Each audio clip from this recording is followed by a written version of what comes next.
সুপ্রিয় দর্শক ও বন্ধুরা, সবাইকে স্বাগত জানাচ্ছি। মোট 6টি কয়েন নিয়ে আপনাদের সামনে হাজির হয়েছি। আপনারা দেখতে পাচ্ছেন যে কয়েনগুলো দেখে আপনারা বুঝতে পারছেন যে এগুলো কিন্তু ব্রিটিশ আমলের কয়েন, অর্থাৎ এই ভারত, বাংলাদেশ এবং পাকিস্তান যখন ব্রিটিশদের অধীনে ছিল, সেই ব্রিটিশ ইন্ডিয়া 1757 থেকে একেবারে 1947 সাল পর্যন্ত সেই সময়কার 6টি কয়েন কিন্তু আমার কাছে রয়েছে, একদম শেষের সময়কার। আমরা যদি প্রথম কয়েনটি দেখাই আপনাদের, হাফ আনা, আপনারা দেখতে পাচ্ছেন যে এটি 1943 সালের একটি কয়েন। এরপর যে কয়েনটি আমার হাতে আছে হাফ আনার পর, এটি কিন্তু 1 আনা।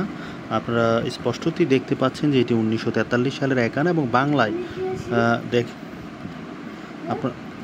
বাংলায় আপনারা দেখতে পাচ্ছেন যে এখানে 1 আনা লেখা রয়েছে, এবং আরও কয়েকটি ভাষায় কিন্তু এখানে 1 আনা লেখা রয়েছে। আরও একটি 1 আনা আমার হাতে আছে, এটি কিন্তু 1944 সালের 1 আনা, 1944 সালের একটি 1 আনা কয়েন।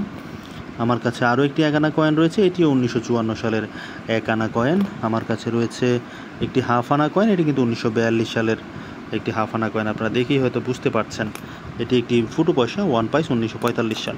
তো দর্শক, এই কয়েনগুলো কিন্তু আসলে অনেকেই সংগ্রহ করে থাকেন, বিশেষ করে যারা বাংলাদেশে বা বিশ্বের বিভিন্ন দেশে কয়েন সংগ্রহ করে থাকেন, তাদের কাছে কিন্তু এই কয়েনগুলো একটু চাহিদা রয়েছে। তবে আপনাদেরকে জানিয়ে রাখি যে বাংলাদেশে বিভিন্ন ধরনের প্রতারক রয়েছে, এবং তারা কিন্তু এই সমস্ত কয়েন নিয়ে ব্যাপক প্রতারণা করে থাকে। কাজেই আপনারা প্রতারকদের থেকে দূরে থাকবেন, এবং কোনো কয়েনের মূল্য যদি বলে আপনাকে যে 1 লাখ টাকা, 2 লাখ টাকা, এগুলো থেকে আপনারা দূরে থাকবেন, কারণ এগুলো একেবারেই প্রতারণা। বাংলাদেশে কোনো কয়েনের মূল্য এত টাকা নয়। আপনারা যে ব্রিটিশ আমলের কয়েনগুলো আমার কাছে দেখছেন, এগুলো কিন্তু এক একটার দাম আমরা 50 টাকা, 60 টাকা বা 100 টাকা করে কিনে থাকি সাধারণত বিভিন্ন অকশন হাউস থেকে। কাজেই এই সমস্ত বিষয়ে আপনারা সবসময় সতর্ক ও সাবধান থাকবেন।